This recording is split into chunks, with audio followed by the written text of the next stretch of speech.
The coffee went cold in his hand.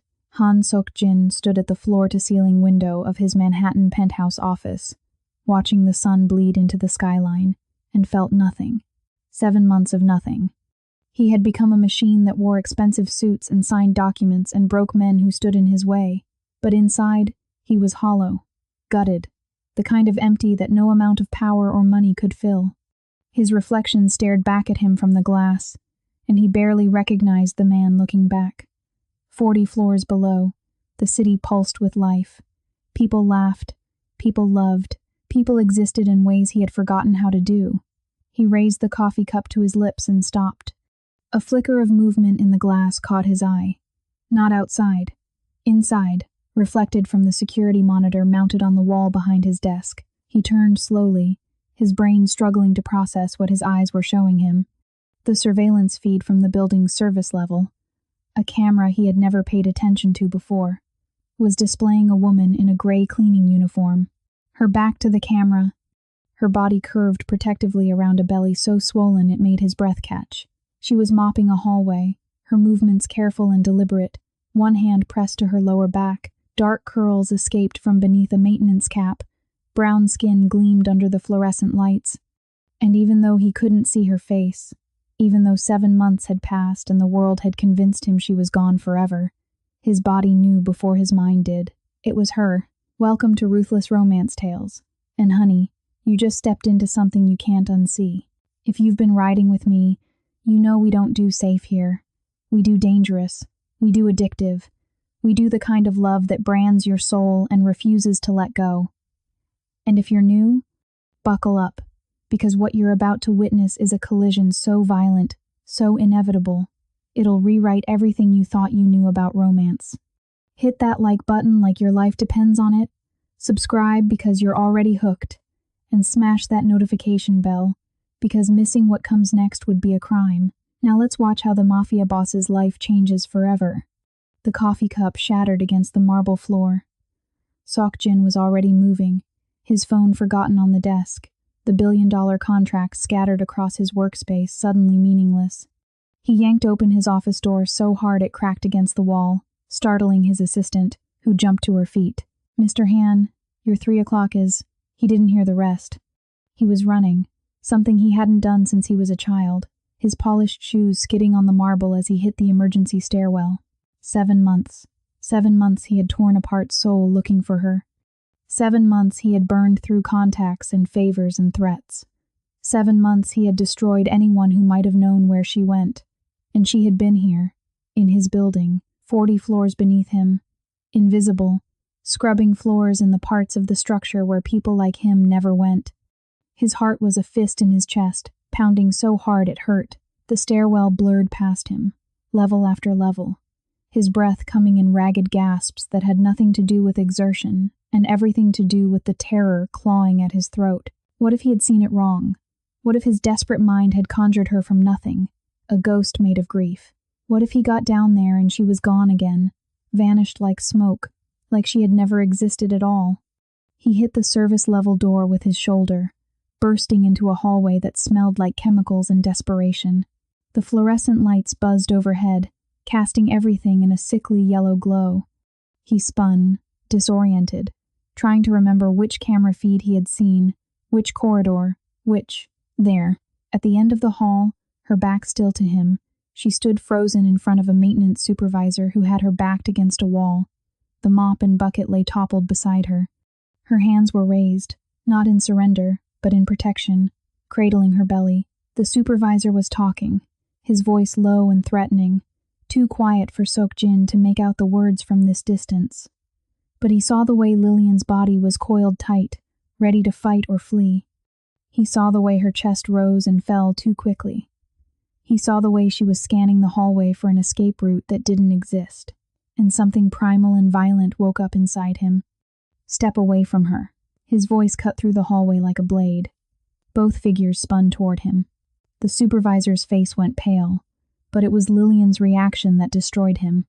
She looked at him, and instead of relief, instead of the recognition he had dreamed about for 7 months, her expression crumbled into something worse than fear. It was resignation, like she had been waiting for this moment, like she had known he would come, like she had expected it to end exactly this way. "No," she whispered, and the word was so broken it barely had sound. "Not you. Please, not you." Seok-jin felt his world fracture. Not you. Like he was the threat. Like he was the danger she had been hiding from. Lillian. What? The supervisor moved. Fast. Too fast for someone who was supposed to be maintenance staff. He grabbed Lillian's wrist and yanked her against him, producing a switchblade from somewhere in his uniform, the edge pressed to the soft skin of her throat. "Don't move, mister." "Han." The voice was wrong. Too cultured. Too familiar. "Don't even breathe wrong, or I open her throat, and you watch your air bleed out on this dirty floor." Time stopped. Seok-jin's brain catalogued details at lightning speed. The shoes, Italian leather, obscenely expensive. The watch visible beneath the uniform cuff, a Patek Philippe he had given as a bonus 2 years ago. The way the man held the knife, professional, trained. The posture of someone used to command. Recognition slammed into him like a freight train.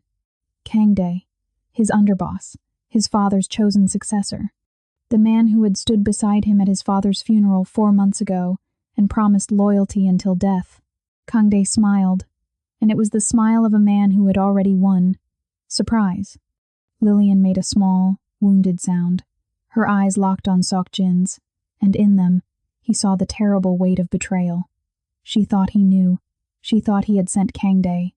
She thought this was all part of some elaborate punishment, some game he was playing. "I didn't know." The words ripped from his throat. "Lillian, I swear to God, I didn't know." Kang-dae laughed. "Of course you didn't.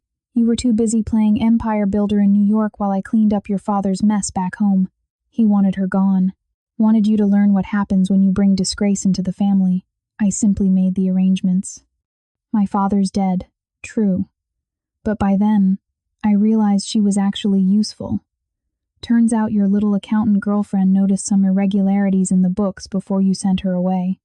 Embezzlement is such an ugly word, don't you think?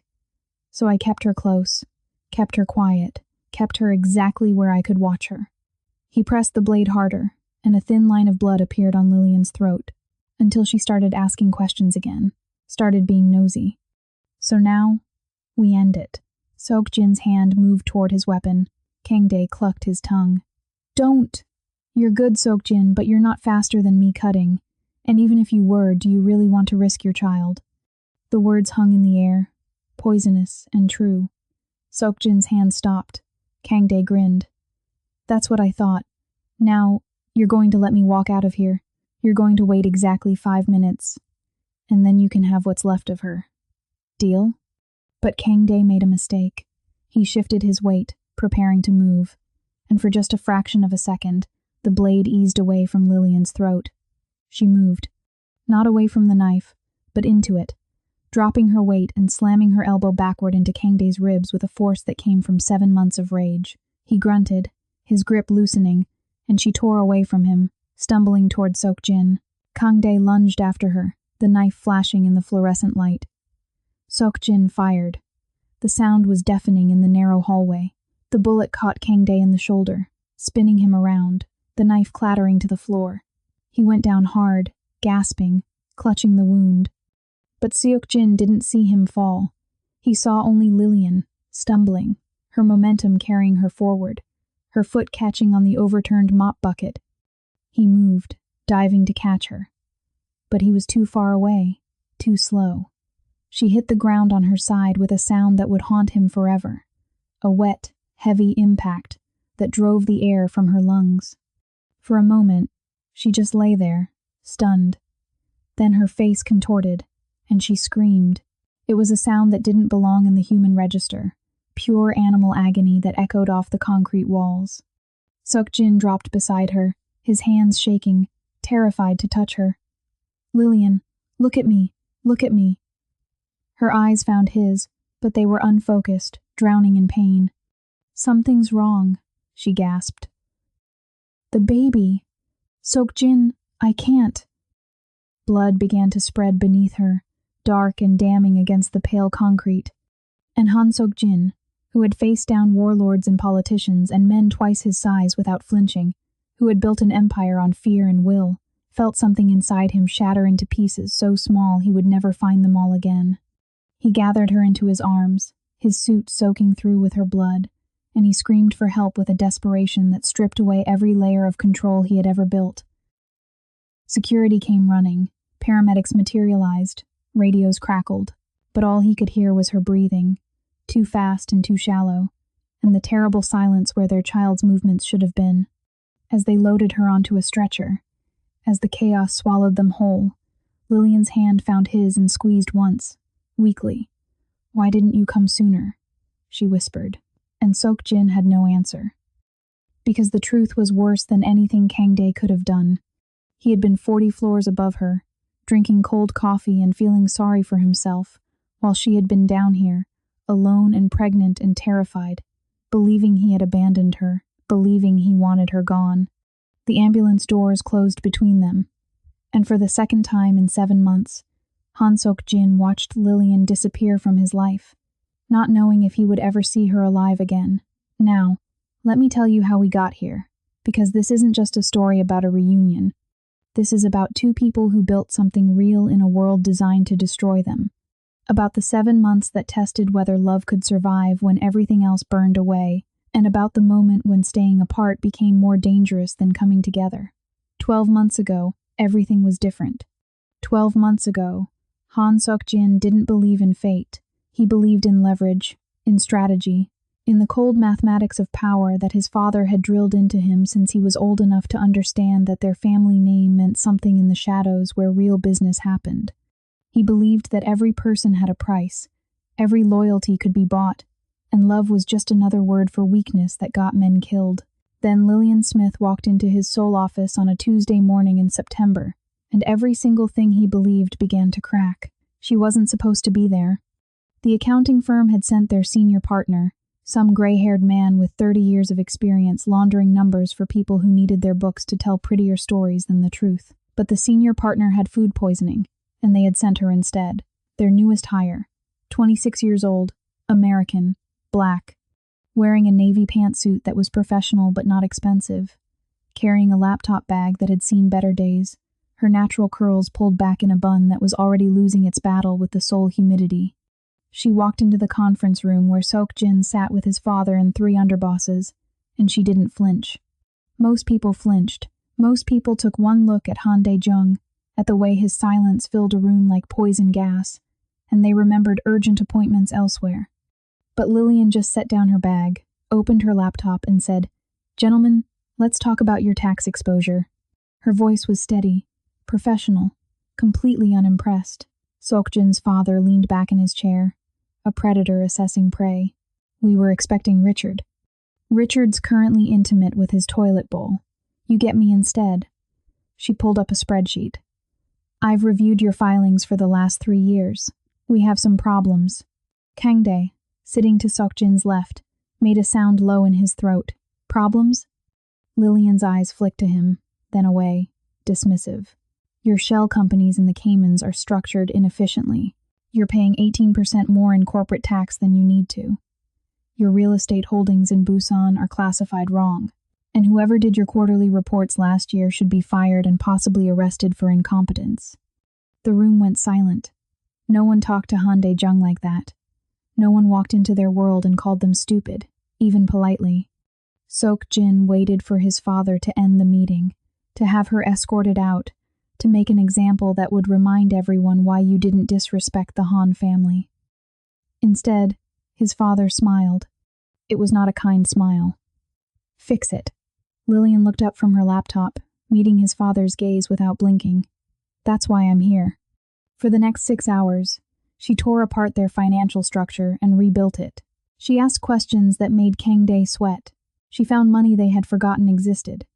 She restructured their holdings with a ruthlessness that impressed even Sok-jin's father, who impressed approximately never.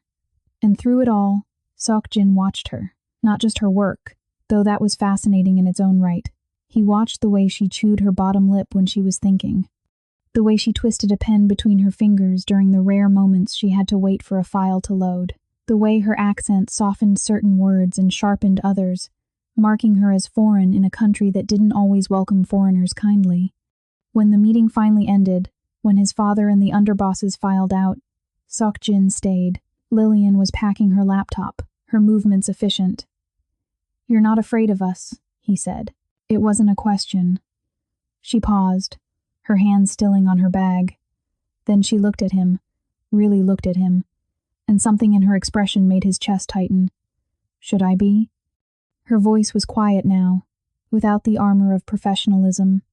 Just a woman asking an honest question. "Most people are. I'm not most people." She zipped her bag. "And fear makes you sloppy."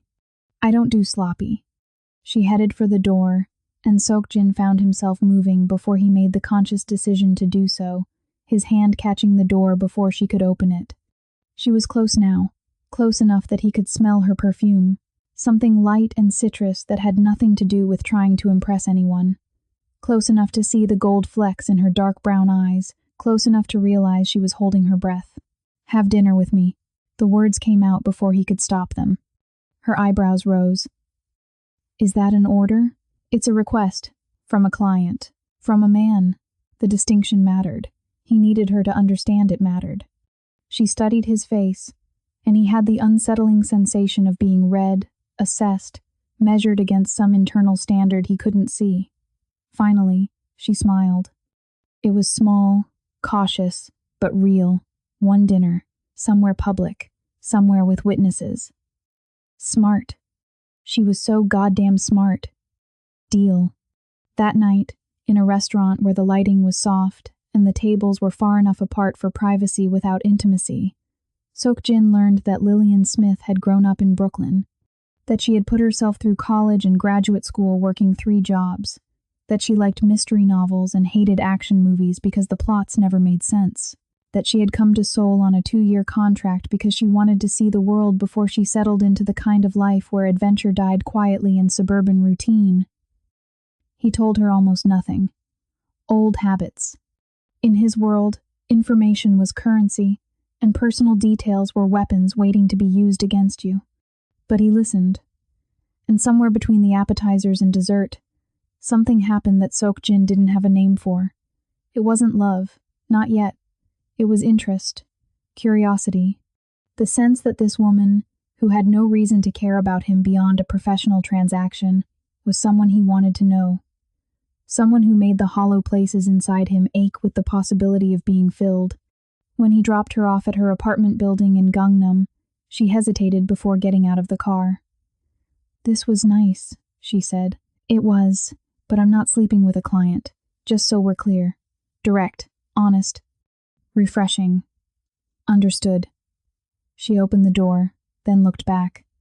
"If you want to see me again, it can't be about work. It has to be real. Real." He didn't know if he remembered how to do real, but looking at her, at the way the streetlight caught in her hair and the careful hope in her expression, he wanted to try. "Next Saturday, I'll show you Seoul, the parts tourists don't see." Is that a promise or a threat? Both. She laughed, and the sound did something dangerous to his carefully constructed defenses. He watched her disappear into her building, and for the first time in his adult life, Han Sok-jin felt something that terrified him more than any enemy ever had. He felt hope. By day, Lillian restructured the Han family's financial empire with surgical precision. She found inefficiencies, closed loopholes, saved them millions. His father grudgingly approved of her work, though he made it clear she was a tool, not a person. Kang Dae watched her with suspicion, asking questions about her background, her loyalty, her intentions. By night, Sok-jin showed her Seoul, not the tourist version, the Han River at sunset, street food markets in Myeongdong, hiking trails in Bukhansan where the city disappeared and only mountains remained. He took her to hole-in-the-wall restaurants his driver knew, where the owners greeted him with respect but not fear. Places where he could almost pretend to be normal. She told him about her childhood, her mother who had died when she was 12, her father who had worked himself to death to pay for her education, her younger sister Maya, still in New York, still depending on her to send money home. He told her about his mother, How she had died when he was 8, leaving him alone with a father who viewed love as liability. How he had been trained from childhood to take over the family business, to be harder than his enemies, to never show weakness. "What do you want?" she asked him one night, as they sat on a bench overlooking the city lights. "What do you mean?" "Not what your father wants, not what the business needs. What does Han Sok-jin want?" No one had ever asked him that question. He didn't have an answer. She waited, her hand finding his in the darkness between them. It was the first time they had touched beyond polite handshakes and accidental brushes. "I don't know," he admitted finally. "I've never thought about it." "Then maybe it's time to start." They were having dinner at his penthouse. She had finally agreed to be alone with him, though she had texted her location to 3 friends and made him promise not to try anything Mafia-ish. They were laughing about a terrible movie she had made him watch when he kissed her. It wasn't planned. It wasn't strategic. It was just a moment where the space between them became unbearable, and he closed it. She kissed him back, soft at first, then deeper, her hands sliding up to tangle in his hair. When they finally broke apart, both breathing hard, she looked at him with wide eyes. "I need to tell you something," she said. His heart stopped. This was where she would say she was leaving, going back to New York, that this had been fun but it couldn't be real. "I'm falling in love with you." Her voice was steady, but her hands were shaking, "and I need to know if that's going to destroy me. Because in my experience, loving people who live in your world doesn't end well." Seok-jin had spent his entire life learning to hide emotion, to control every reaction, to never show vulnerability. But looking at her, at the courage it took to say those words knowing what he was, something broke open inside him. "It terrifies me," he said quietly. "The thought of you loving me, because everyone I've ever loved has died or been taken from me, and the thought of losing you." His voice cracked. "I don't know if I would survive it." "Then don't lose me." She cupped his face in her hands. "Choose me.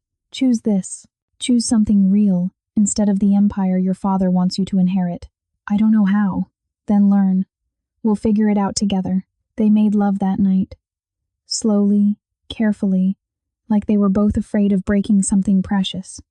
Afterward, she fell asleep in his arms, her breath warm against his chest, and Sok-jin lay awake staring at the ceiling, feeling something he had thought was beaten out of him years ago: hope. His father found out. Not about the relationship. Sok-jin had been careful, kept their time together private, never let them be seen publicly as more than professional associates. But Han Dae-jung had eyes everywhere. Kang-dae reported that Sok-jin's behavior had changed, that he was distracted, softer. "You're sleeping with the American." His father's voice was flat. They were in his study, just the two of them, a room where beatings and lectures had shaped Sok-jin's childhood. There was no point lying. "Yes. End it." "No." His father stood slowly. At 65, he was still a formidable man, broad-shouldered, iron-spined, with eyes that had watched men die without blinking. That was not a request. "I'm not a child anymore." Sok-jin's voice was steady. "I've done everything you asked, taken over the businesses you wanted, made the deals you demanded, but this is mine. Nothing is yours." His father's voice was ice. "Everything you have, I gave you. Everything you are, I made you. And I will not watch you throw away everything I built for some foreign woman who will leave you the moment she realizes what you really are. She already knows what I am. Then she's stupid or desperate. Either way, she's a liability." Sok-jin met his father's gaze without flinching. "If you touch her, if you do anything to hurt her, I will burn everything you've built to the ground, and then I'll disappear where you'll never find me." The threat hung in the air between them.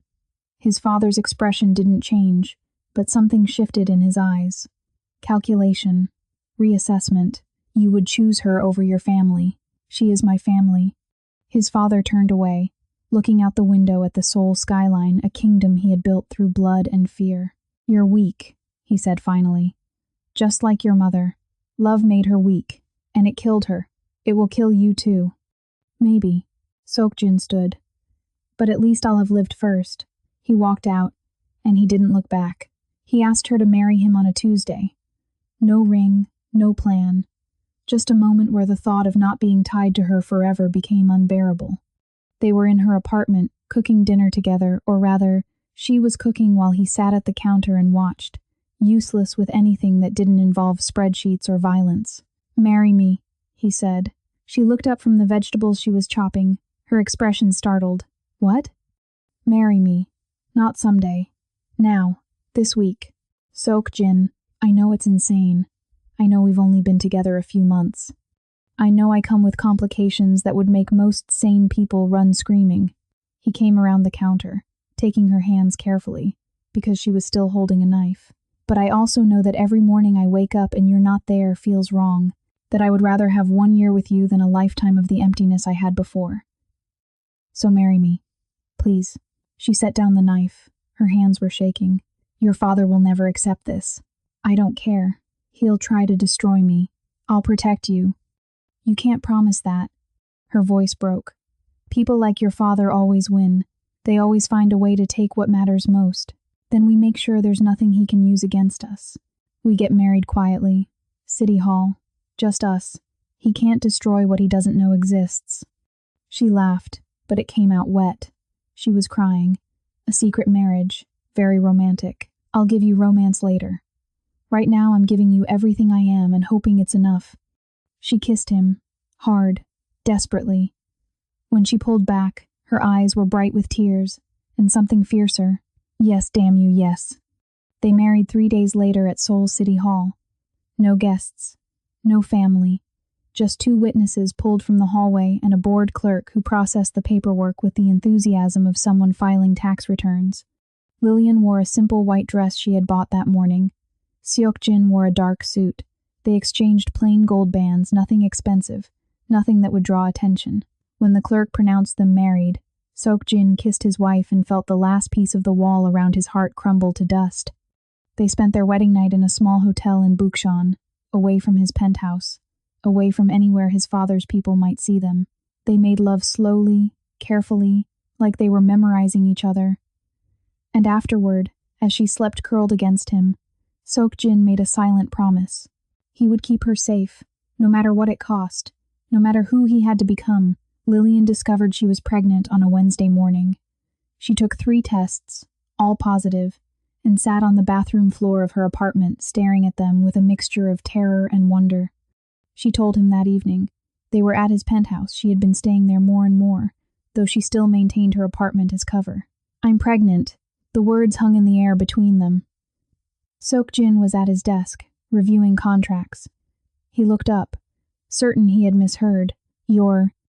"About 6 weeks. I went to the doctor today to confirm. It's early, but it's real." He stood slowly, the contracts forgotten. "How do you feel?" "Terrified."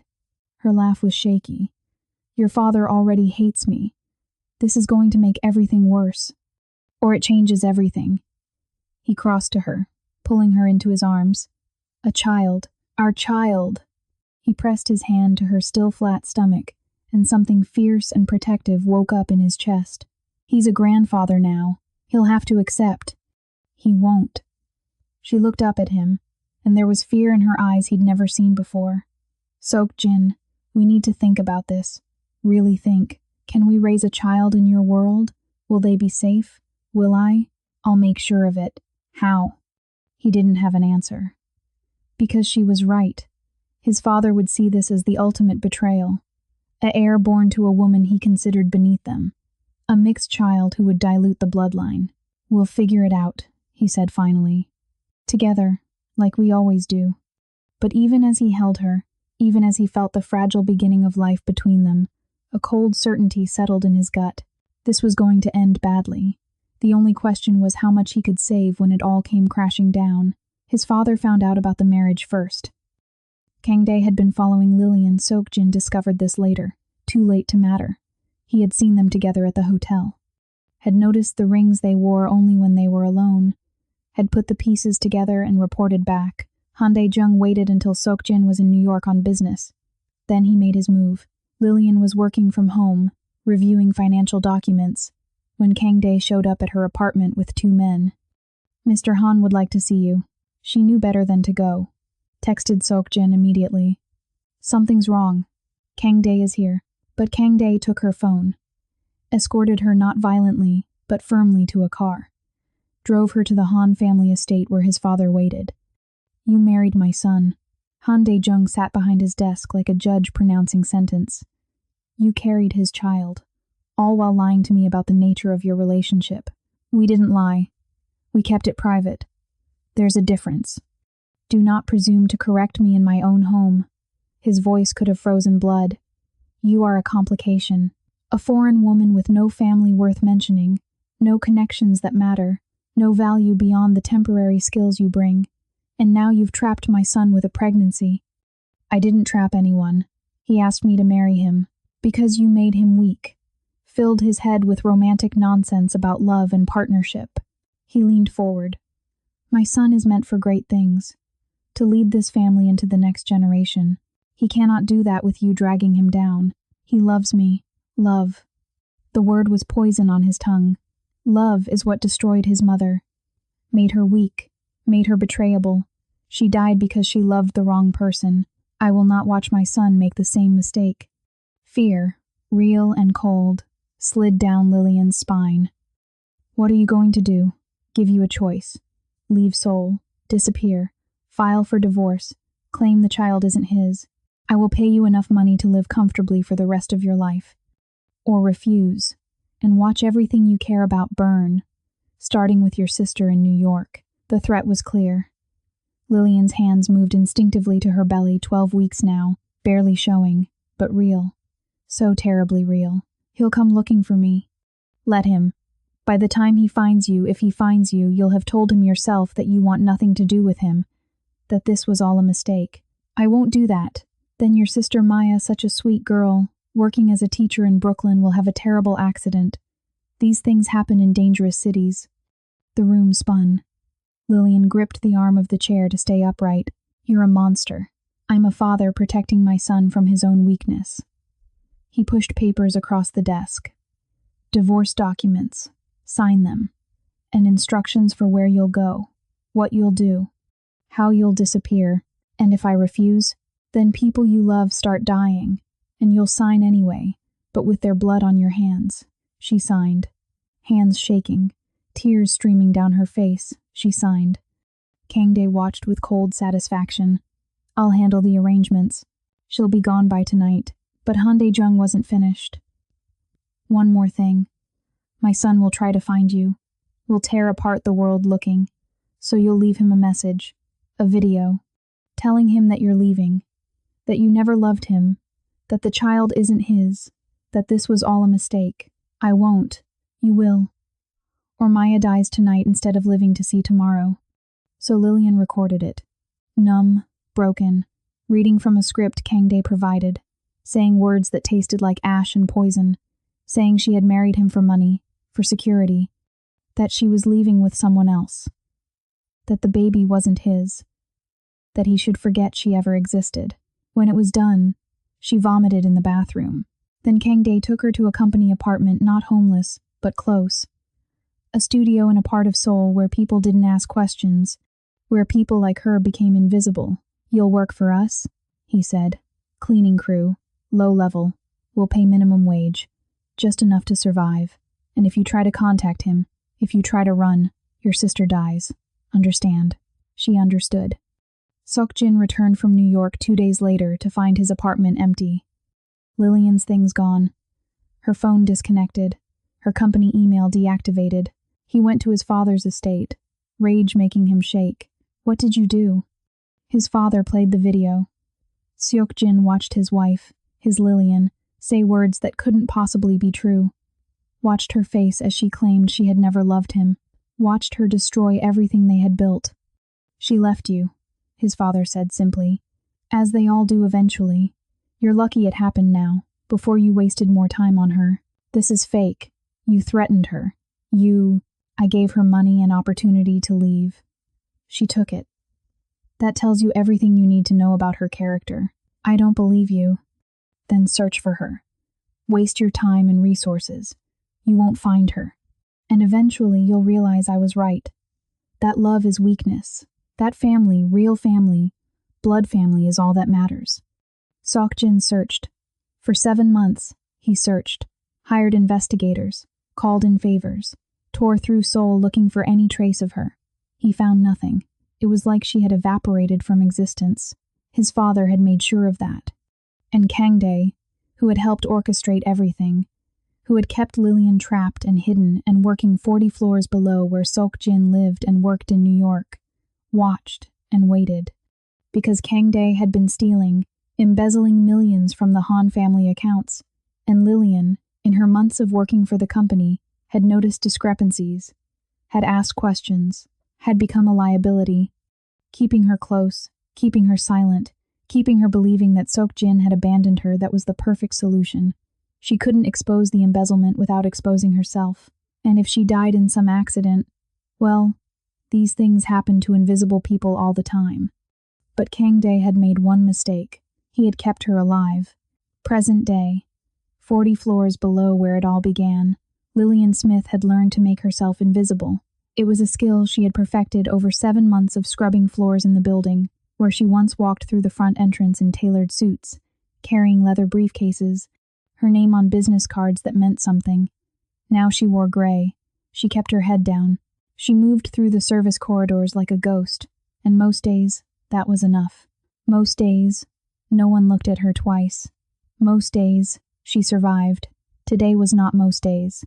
The supervisor had been watching her for weeks. She felt his eyes tracking her movements, lingering on her swollen belly, calculating something she couldn't quite name but knew in her bones was dangerous.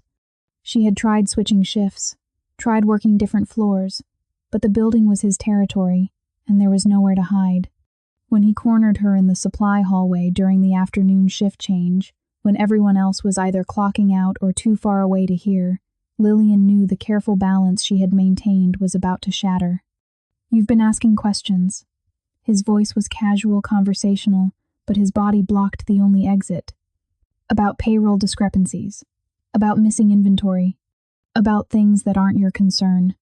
Lillian kept her voice steady, her hands resting on her belly where the baby was kicking, restless. "I haven't asked anything. I just do my job." He stepped closer. Too close. The smell of his aftershave was overwhelming in the narrow space. "See? That's the problem. You're too good at your job. Too observant. Too smart for someone who's supposed to be cleaning toilets and forgetting she ever had ambitions." Her heart was pounding, but she forced herself to meet his eyes. 7 months ago, she would have backed down. 7 months ago, she had believed what they told her, that she was worthless, that Sok-jin had wanted her gone, that she deserved this exile. But 7 months of carrying a child had changed something fundamental inside her. She had become steel wrapped in exhausted flesh. "I need this job. I'm not causing trouble." He smiled, and it was the smile of a man who had already decided how this would end. Too late for that. His hand shot out, gripping her wrist hard enough to bruise, yanking her toward him. Lillian's other hand instinctively moved to protect her belly, and he used her off-balance momentum to slam her against the concrete wall. Pain exploded through her shoulder. The baby kicked frantically, sensing her distress. "You're going to disappear," he said quietly, his face inches from hers. "Quietly. Tonight.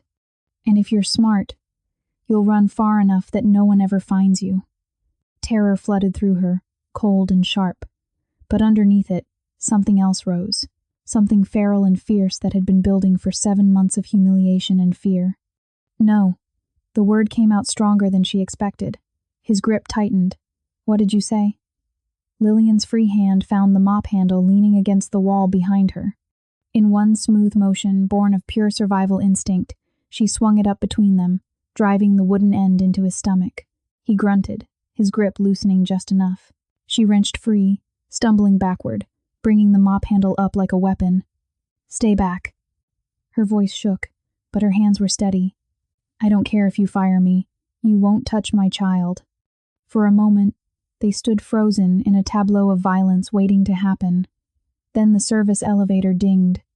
The doors slid open, and a shadow stepped out, tall and dark and radiating something that made the air itself feel like it was holding its breath. Lillian's eyes went to the figure, and her entire world stopped. She knew that silhouette, knew the way he moved, knew him in ways that made her chest ache with a grief she thought she had learned to carry. Han Sok-jin had found her. Sok-jin had imagined this moment 1,000 different ways. In some versions, she ran to him. In others, she slapped him. In the darkest ones, she was already gone, dead in some unnamed place, and he spent the rest of his life hunting ghosts. But he had never imagined this. Her, pregnant and cornered, holding a broken mop handle like a sword, looking at him like he was the monster in her nightmares. The supervisor spun toward him, and Sok-jin's brain catalogued the details with cold precision. The expensive watch, the Italian shoes, the way he moved with military efficiency, Kangdae, his father's golden boy, his most trusted underboss. Mr. Han. Kangdae's voice was smooth, unruffled. This is unexpected. Sok-jin's weapon was already drawn, aimed center mass. Step away from her. But Lillian made a sound, something broken and raw, and when Sok-jin's eyes flicked to her, what he saw there nearly brought him to his knees. She wasn't relieved. She was terrified. Of him. You sent him, she whispered, her voice cracking. After all this time, you finally sent someone to finish it. The words made no sense. Finish what? He took a step toward her, hand extended, weapon lowering. Lillian, I don't understand. I didn't send anyone. I've been looking for you for 7 months. I thought you were... She flinched away from his outstretched hand, and the movement cost her her balance. She stumbled, the mop handle clattering to the floor. Kangdae moved like lightning, catching her before Sok-jin could close the distance, spinning her around and pressing the edge of a switchblade to her throat. Time fractured. Sok-jin saw the thin line of red appear on her skin, saw the way her hands moved instinctively to cradle her belly, saw the resignation in her eyes, like she had been expecting this ending all along. Don't. His voice came out strangled. Kangdae, don't do this. Kangdae smiled, and it was the smile of a man who held all the cards. You know, I didn't think you'd figure it out this fast. Thought I'd have at least another few hours to clean up this mess. He pressed the blade harder, and Lillian made a small, wounded sound that drove spikes through Sok-jin's chest. But here we are. Why? Sok-jin kept his weapon trained, but his hands were shaking. He couldn't risk the shot, not with Lillian in the line of fire, not with his child pressed against a blade. Why do this? Kangdae laughed. Your father wanted her gone, said she was a stain on the family honor, an American, black, common. He gave me very specific instructions about making her disappear after you refused to do it yourself. The words were bullets, each one finding its target. My father's dead. He's been dead for 4 months. True. But by then, I'd realized she was more useful alive. Your little accountant noticed things she shouldn't have. Money moving in ways that didn't match the books. So I kept her close. Kept her scared. Kept her believing you wanted her erased. Kangdae's eyes gleamed. Turns out embezzlement is easier when the only person smart enough to catch it thinks she's already lost everything. Sok-jin's mind was racing, connecting pieces, the missing funds, the quarterly reports that hadn't made sense, the way Kangdae had been so helpful after his father's death, so eager to take on more responsibility. How much did you take? 43 million, give or take. Kangdae shrugged. Would have been clean too if she hadn't started asking questions again last week. Some people just can't help themselves. Lillian's eyes met Sok-jin's across the space between them. In them, he saw the terrible weight of 7 months of lies. 7 months of believing he had abandoned her. 7 months of surviving alone in the belly of his own building, while he searched the world for her. I'm sorry, he said, and the words felt pathetically inadequate. Lillian, I swear I didn't know. Her lips moved, forming words he couldn't hear. Then Kangdae shifted his weight, preparing to move, and the blade eased away from her throat for just a fraction of a second. Lillian drove her elbow backward into his ribs with everything she had. Everything happened in the space between heartbeats. Kangdae's grip loosened. Lillian tore free, stumbling toward Sok-jin. Kangdae lunged after her, the blade flashing under fluorescent lights. Sok-jin fired. The gunshot was deafening in the narrow corridor, the sound bouncing off concrete walls like thunder. The bullet caught Kangdae in the shoulder, spinning him sideways. He hit the wall hard, the knife clattering across the floor, his hand clutching the wound as blood seeped between his fingers. But Sok Jin wasn't watching him fall. His eyes were locked on Lillian, on the way her momentum carried her forward, her foot catching on the overturned mop bucket. He moved, diving to catch her, but the distance was too great, the angle wrong. She hit the ground hard, landing on her side with a sound that would echo in his nightmares forever. For 3 seconds, she didn't move, didn't breathe, just lay there, stunned, her eyes wide and unfocused. Then the pain hit. Her scream tore through the hallway, raw and primal, the kind of sound that came from somewhere deeper than lungs or throat. It came from the soul. Sok Jin dropped beside her, his hands hovering over her body, terrified to touch her, terrified not to. Lillian, look at me. Tell me where it hurts. Her hands were pressed to her belly, her face contorted. The baby, she gasped. Something's wrong. Sok Jin, I can't feel. She couldn't finish. Another wave of pain crashed over her, and she curled into herself, keening. Blood began to pool beneath her on the concrete. Dark, too much, too fast. Sok Jin's training, all the years of keeping calm under pressure, of making calculated decisions in life or death situations, evaporated like smoke. He was just a man, watching the woman he loved bleed out in a service hallway that smelled like bleach in desperation. Security! His voice cracked, desperate. I need a medic. Now. Footsteps thundered toward them. Radios crackled. His security team materialized, their faces pale as they took in the scene. Behind them, Kang Dae was moving. Clutching his wounded shoulder, he staggered toward the fire exit, leaving a trail of blood. Stop him! Sok Jin shouted, but his men were frozen, caught between protecting their boss and pursuing the threat. Kang Dae slammed through the exit door, and it crashed shut behind him. 2 of Sok Jin's men broke away to follow. But Sok Jin's attention was already back on Lillian. Ambulance is 3 minutes out, one of his men said, but 3 minutes might as well have been 3 hours. Sok Jin gathered Lillian into his arms, cradling her against his chest. She was shaking, her breath coming in short, sharp gasps. Stay with me, he whispered against her hair. Please, Lillian, just stay with me. Her hand found his, gripping with surprising strength. Why didn't you come sooner? The question was barely audible, but it cut deeper than any blade. I didn't know where you were. I looked everywhere. I swear to God, I looked everywhere. His voice broke. I'm so sorry. I'm so goddamn sorry. She closed her eyes, tears streaming down her face. He told me you signed the papers, that you paid him to make me disappear, that you never wanted the baby. Each word was a knife in his chest. He lied. Lillian, he lied about everything. He pressed his forehead to hers, his own tears falling freely now. I never stopped looking. Not for one single day. The paramedics arrived in a chaos of movement and urgent voices. They tried to take her from his arms, but his grip tightened reflexively. Sir, we need to assess her. You have to let go. One of them, a woman with kind eyes, touched his shoulder gently. Let us help her. Please. It took everything in him to release her, to watch them lay her on the stretcher, to see the way they moved with controlled urgency that told him this was bad. Worse than bad. Critical.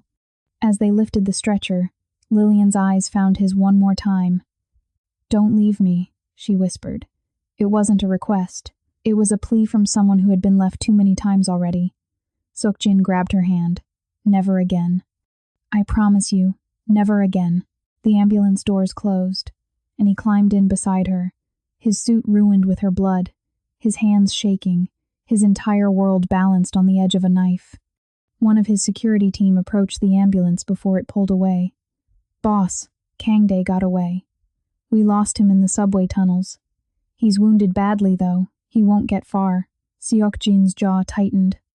Find him. I don't care what it takes. Find him. Then the ambulance lurched forward, and all thoughts of vengeance disappeared in the face of keeping Lillian alive. The ambulance ride lasted 7 minutes that felt like 7 lifetimes. Lillian drifted in and out of consciousness, her grip on Sok Jin's hand alternating between crushing and slack. The paramedics worked with mechanical efficiency, checking vitals, inserting IVs, their faces carefully neutral in the way medical professionals learn to mask fear. Sok-jin watched the monitor above her head, watched the numbers that meant nothing to him but everything to the woman struggling on the stretcher. Blood pressures dropping, one paramedic said quietly to the other, "We need to move faster." The driver didn't respond with words, just pressed harder on the accelerator. Sok-jin felt the ambulance surge forward, weaving through Manhattan traffic with sirens screaming. Lillian's eyes fluttered open, finding his face. "The baby," she whispered. "Is the baby?" Her voice broke. She couldn't finish the question because she was terrified of the answer. He squeezed her hand, trying to pour every ounce of strength he had into that touch. "They're doing everything they can. Just hold on. Please, just hold on." I tried to protect him. Tears streamed down her temples into her hair. For 7 months, I did everything right. I took the vitamins. I ate properly, even when I had nothing. I worked myself to exhaustion to keep us alive. And now, a sob tore through her. Now I'm losing him because I couldn't just stay down, couldn't just be invisible. The words shattered something in Sok-jin's chest. She thought this was her fault. After everything Kang-dae had done, everything his father had orchestrated, she believed she had failed. "This isn't on you." His voice was fierce. "None of this is on you. You survived 7 months in hell. You protected our child when the entire world was trying to break you. You fought back when you had every reason to give up. You're the strongest person I've ever known." She turned her face away, fresh tears falling. "Your father was right. I don't belong in your world. Don't." The word came out sharper than he intended. "Don't you dare finish that sentence. My father was a bitter, cruel man who measured worth in bloodlines and power. He was wrong about everything that mattered." The ambulance lurched to a stop. The back doors flew open, and suddenly there were more people, more urgent voices, a flurry of movement as they transferred Lillian to a hospital gurney. Sok-jin tried to follow, but a nurse blocked his path. "Sir, you can't go back there. We need space to work." He looked past her to where they were wheeling Lillian through double doors, her hand reaching back toward him, her face pale as death. "That's my wife. That's my child. I understand, but..." He pulled out his phone with shaking hands, made a single call. 30 seconds later, the hospital administrator appeared, flushed and nervous. "Mr. Han. Of course. Right this way." The nurse's face went carefully blank as she stepped aside. Money opened doors, even emergency protocols tried to keep closed. They led him to a private waiting room with leather chairs and abstract art that was supposed to be calming. It only made the sterile emptiness worse. A doctor appeared, still in street clothes, clearly pulled from home. "Mr. Han, I'm Dr. Sarah Mitchell. I'll be overseeing your wife's care." She sat across from him, her expression grave. "The fall caused significant trauma. Her blood pressure is dangerously high, and we're seeing signs of placental abruption. The baby's heart rate is dropping." Sok-jin's world narrowed to a pinpoint. "What does that mean?" "It means we need to operate immediately. Emergency C-section." She paused, and in that pause, he heard everything she wasn't saying. "Mr. Han, I need you to understand the situation. Your wife is 29 weeks pregnant. The baby's chances improve every day we can wait, but we're out of time.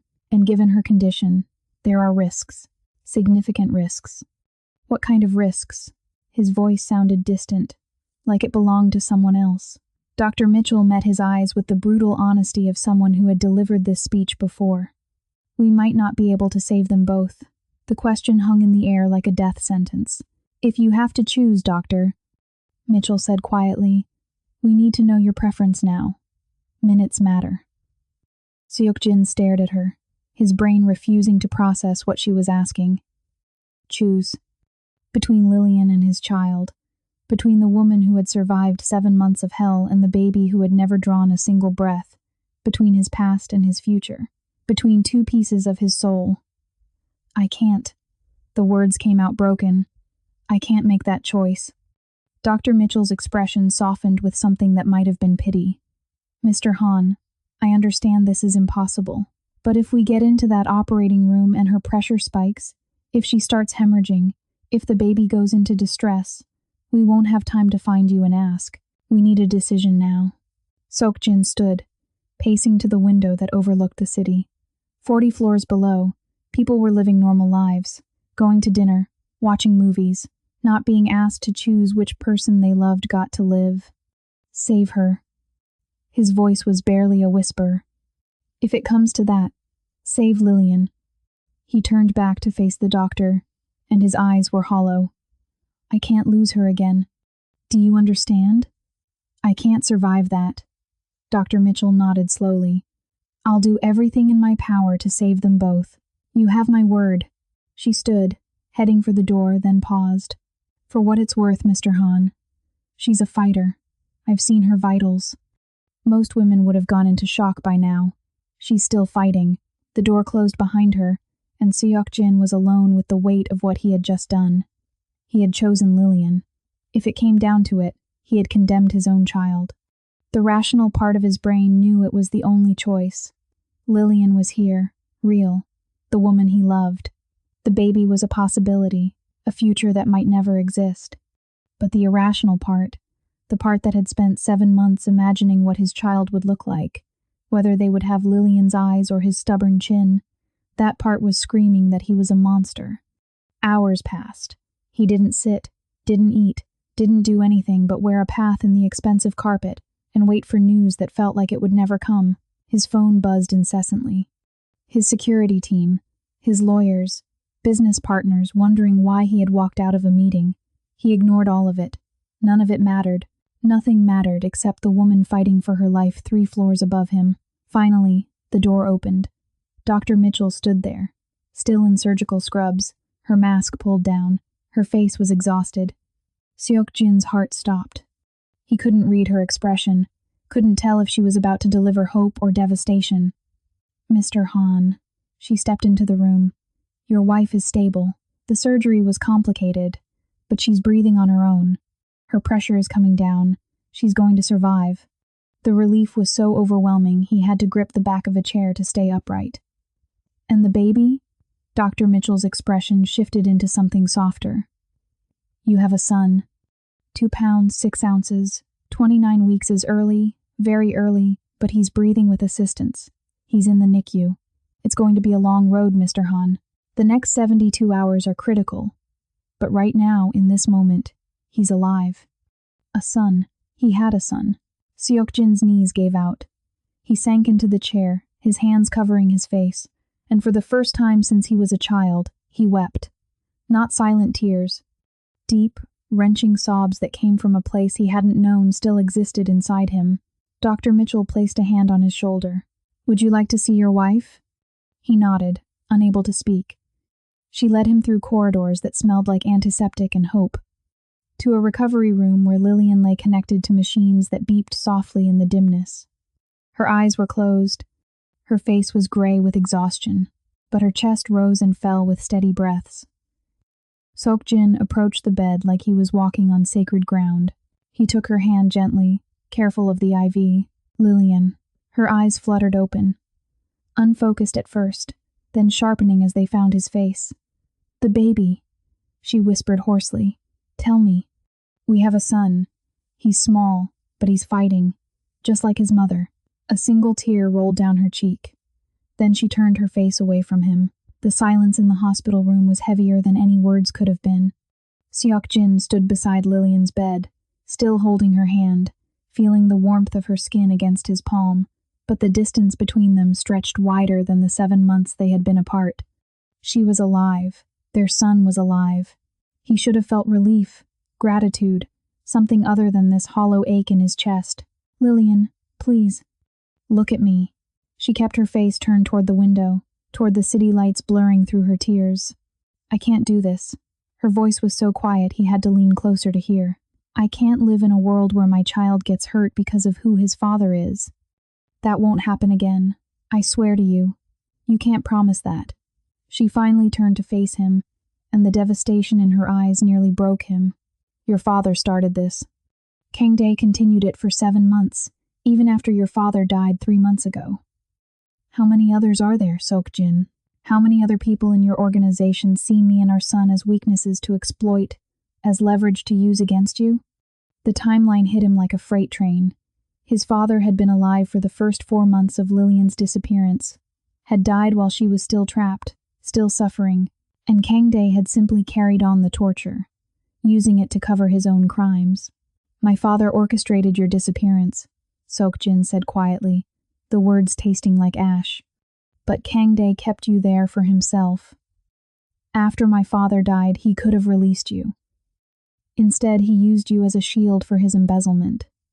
She closed her eyes, fresh tears spilling. It doesn't matter who started it. What matters is that it happened, that your world made it possible. He had no answer, because she was right. In his world, love was a vulnerability. Family was a target. The moment people knew what mattered to him, they would use it to destroy him. I'll fix this. I'll make changes. How? The word came out sharp, almost angry. You can't change what you are, what your family built. This empire of yours. It's made of blood and fear and secrets. Our son deserves better than growing up in the shadow of that. Sok-jin released her hand, stepping back. His jaw was tight, his eyes burning. What are you saying? She closed her eyes again. I'm saying I don't know if I can trust you. Even knowing the truth, I can't forget what it felt like to be invisible in your world. To believe you had thrown me away. The words were a blade between his ribs. He turned away from her, his hands clenching into fists. For 7 months, he had imagined finding her. In every scenario, she had come back to him. They had rebuilt what was broken. But he had never imagined this. Her looking at him like he was the monster who had destroyed her life. He walked to his jacket, draped over a chair, and pulled something from the inner pocket. A black leather book, worn at the edges, secured with a small lock. He placed it on the table beside her bed. What is that? Her voice was wary. My father's ledger. Every transaction, every bribe, every illegal operation the Han family has run for the last 30 years. Names, dates, amounts, everything. He met her eyes. Proof that could put me in prison for life. Proof that could dismantle everything my family built. Lillian stared at the book like it might explode. Why are you showing me this? Because you're right. You can't trust me, not based on words or promises. So I'm giving you the power to destroy me. He pushed the book closer to her. If you want me gone, give this to the FBI. I'll go to prison. You and our son will be free. Safe. Away from my world. Her hand trembled as she reached toward the ledger, then stopped. This is manipulation. You're trying to make me feel guilty. No. His voice was raw. I'm trying to show you that you have a choice. Real power, not the illusion of it. I'm putting my life in your hands because I don't know any other way to prove that I meant every word I ever said to you. What words? We barely had 3 months together before everything fell apart. She was right. They had been a beginning, not a story. A spark, not a fire. 3 months of dinners and conversations and falling into something that felt like it could become love, given time. But time had been stolen from them. Then let me tell you now. He pulled a chair close to her bed, sitting so their eyes were level. I love you. I have loved you since the day you walked into my office and called my father's accounting incompetent. I love the way you fight even when the world tells you to surrender. I love that our son is going to have your strength and your mind, and I will spend the rest of my life proving that you can trust me, or I will spend it in prison knowing you're safe. Either way, the choice is yours. Lillian looked at the ledger. At him. At the impossible decision he had placed in her lap. Where are you going? She asked as he stood. To finish what Kang Dae started. To make sure no one else in my organization ever thinks they can touch you again. His phone buzzed. A text from his security team. Found him. Red Hook Docks. Warehouse 7. Moving now. He walked toward the door. Behind him, he heard her whisper. Don't die. It wasn't forgiveness, but it was something. Kang Dae had made it to the docks, but he was dying. Sok-jin's security team had tracked him through the subway system, following the trail of blood that marked his desperate flight. The bullet had done more damage than Sok-jin realized. Kang Dae had lost too much blood, moved too far on adrenaline and desperation alone. By the time he reached the warehouse in Red Hook, He was barely conscious, propped against a shipping container, his makeshift bandage soaked through. This was where deals were made in the language of violence, where men who broke the rules came to disappear. Kangdae had called in every favor, reached out to every contact, but no one was coming. Word had already spread through the underworld. Han Sok-jin was hunting, and no one wanted to be caught in the crossfire. Sok-jin entered through the front door. No stealth, no strategy. Just a man walking into hell with nothing left to lose. The warehouse was dimly lit, shadows pooling between stacks of containers. He found Kangdae exactly where his team said he would be. Slumped, pale, dying slowly. Kangdae's eyes flicked up as Sok-jin approached, and he laughed. It came out wet, painful. Come to finish it? Sok-jin stood over him, weapon holstered. He didn't need it. Kangdae was no threat anymore. Why? The question had haunted him through the entire drive here. Why keep her there after my father died? You could have let her go. Disappeared with the money. Started over. Kangdae coughed, blood flecking his lips. She noticed the discrepancies. Before everything fell apart, she was reviewing the books, asking questions. Your father's death gave me the perfect excuse to keep her silent, keep her afraid, keep her exactly where I could watch her and make sure she never talked. He smiled through the pain. Worked perfectly until she started getting nosy again last week. Where's the money? Sok-jin's voice was flat, emotionless. Kangdae gestured weakly to a container behind him. In there. 43 million. Everything I took. Everything I earned cleaning up your father's messes. He looked up at Sok-jin with dimming eyes. You going to kill me? Make it look like an accident? Sok-jin studied him. This man who had tortured Lillian, who had stolen from his family, who had used his father's prejudice as a shield for his own crimes. 7 months ago, he would have killed him without hesitation. But 7 months ago, he hadn't held his son, hadn't watched Lillian fight for their lives. No. He pulled out his phone, made a call. I'm going to let you rot in prison for the rest of your life. Kangdae's expression shifted to confusion, then fear. What? The FBI has been investigating the Han family for years. Never quite had enough evidence. Sok-jin pulled open the container door. Inside were bricks of cash, neatly stacked.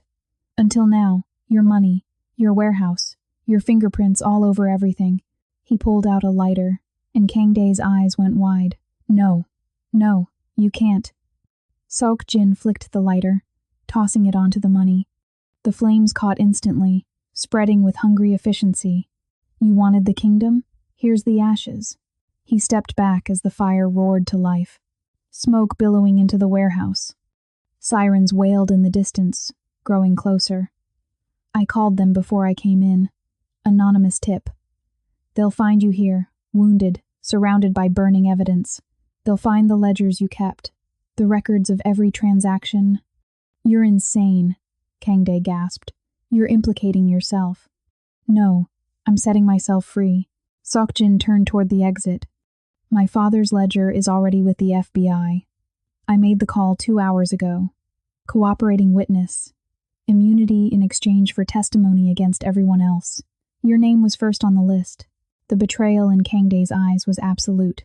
You're destroying everything your father built. Good. Sok-jin paused at the doorway. He built it on suffering, on people like Lillian being crushed under the weight of his ambition. I'm done carrying that forward. You think you can just walk away?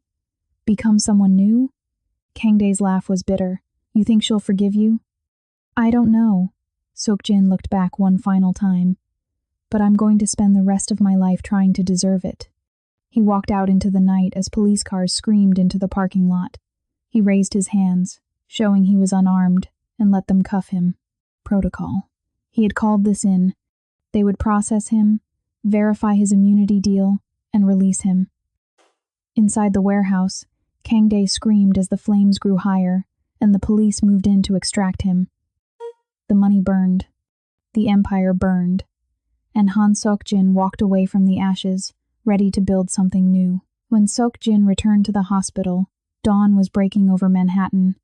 He was covered in smoke and ash, his hands blackened, his clothes ruined. He stopped outside Lillian's room, suddenly terrified to open the door, terrified of what he might find. Or not find. He pushed the door open slowly.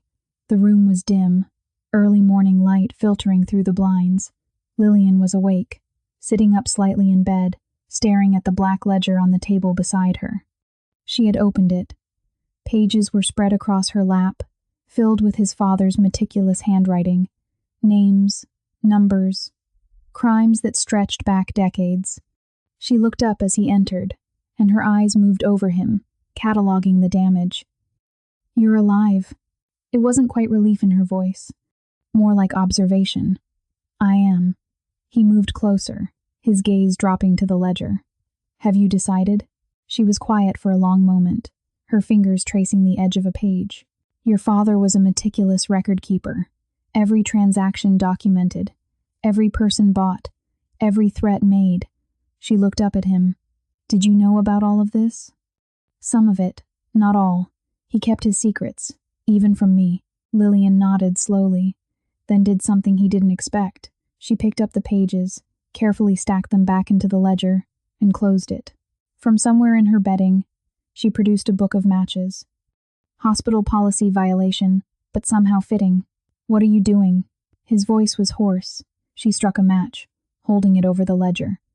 "I'm not giving this to the FBI." The match touched the leather cover, and flames began to curl across the surface. She dropped it into the metal trash bin beside her bed, watching it burn. "I don't want you in prison, Seok-jin.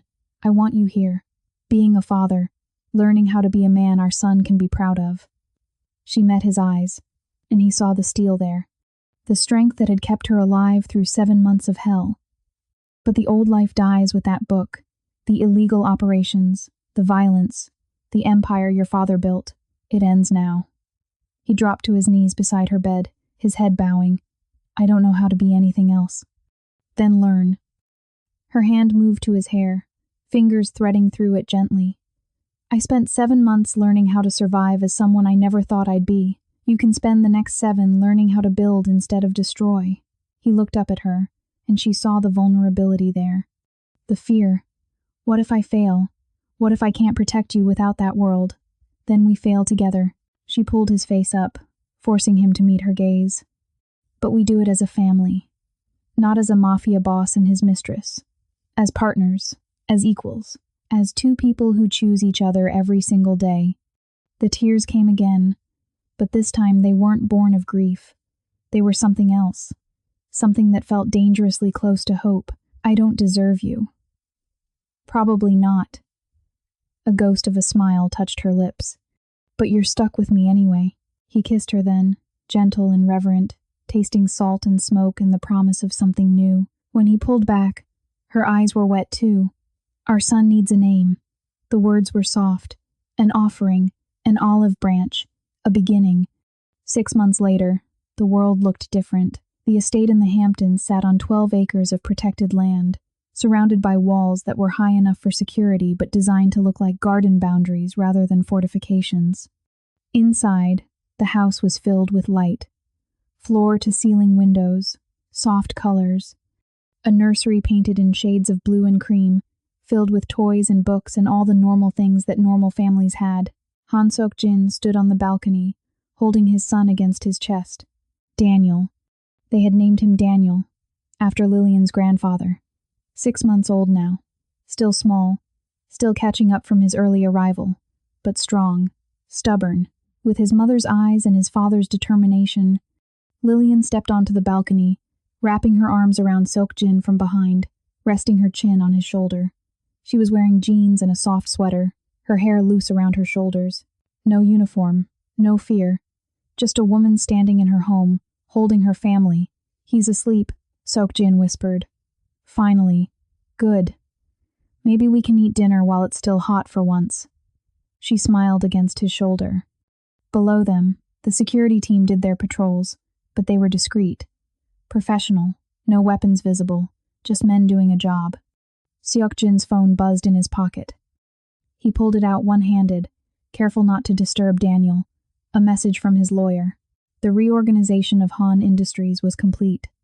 Every illegal operation dissolved or legitimized. Every questionable contract terminated. The empire his father built had been dismantled brick by brick and rebuilt into something that could stand in the light. It had cost him half his wealth, 3/4 of his power, and it was worth every penny. He looked at the message, then at the woman beside him, then at the sleeping child in his arms. "What are you thinking?" Lillian asked quietly. Sokjin smiled. It felt strange on his face, unfamiliar but genuine. "I'm thinking about the text I never want to receive again. The phone call I never want to make.